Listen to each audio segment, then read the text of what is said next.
In 2017, Kiambu County became the stage for one of Kenya's most dramatic political upsets.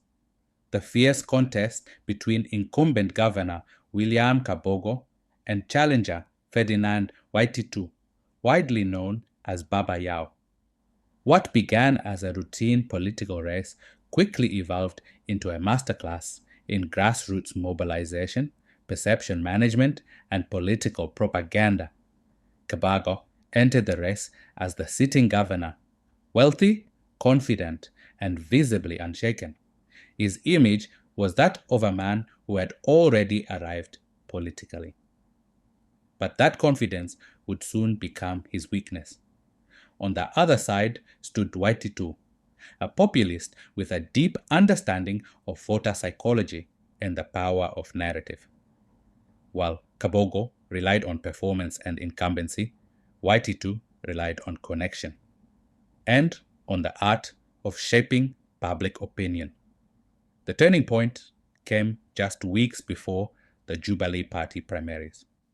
Suddenly, a rumor swept through the county, an allegation that Kabogo had made a deeply disrespectful remark about women, a comment seen as crude and demeaning. The story exploded across vernacular radio stations, social gatherings, and campaign rallies. Whether it was true or exaggerated didn't matter. It sounded believable to those who already viewed Kabogo as proud and unapproachable. That's where Waititu's campaign struck gold. They didn't need to prove the story. They only needed to amplify it. Through coordinated messaging and emotional appeal, the propaganda turned Kabogo's perceived strength, his confidence, into his downfall. In a county where women make up a large portion of the voting base, the alleged insult became a moral issue, and the backlash was immediate. When the primaries came, Kiambu's voters delivered a resounding verdict. Waititu won by a landslide, effectively ending Kabogo's run before the general election even began. His attempt to stage a comeback as an independent candidate was in vain. The damage had already been done. The story had cemented itself in the minds of voters, and no amount of campaign spending could erase it. Kabogo's loss became one of the clearest examples of how political propaganda can redefine reality faster than facts can catch up.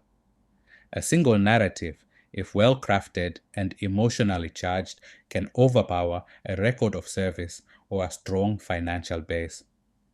Waititu's team understood that elections are rarely won by logic alone. They are won by controlling the story. In the end, the 2017 Kiambu gubernatorial race wasn't just about policies or personalities. It was about perception. William Kabogo learned the hard way that in politics, truth moves slowly, but propaganda moves fast. It was a lesson in how modern campaigns are fought and won, not always in boardrooms or rallies, but in the minds of voters, shaped by what they hear, believe, and repeat.